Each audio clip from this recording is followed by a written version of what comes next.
Fräulein Zenzi, das wäre ja reizend. Lassen Sie doch mal so einen Jodler los. Oder wie diese ländlichen Gesänge heißen, ja? Schorschi, spielt's auf. Auf der Hötinger Alm ist der Kaiserweibel. Das hat auf die Zotteln ein wolles Heibel. Und wenn du noch hinhockst und das Gesicht um mich biegst, ja, da kann's dir passieren, dass dann Hexenschuss kriegst. Denn den bringst du nimmer weg, kannst tun, was du magst, wenn's nicht aus Kapulier unterm Leibel drin tragst.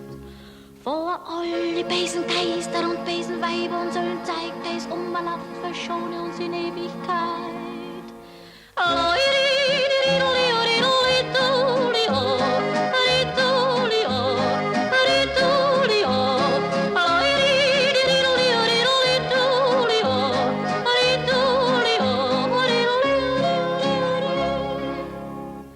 Aber das ist noch gar nix in Oberndorf Da steht ein kleines Häusl ganz nah unterm Graum.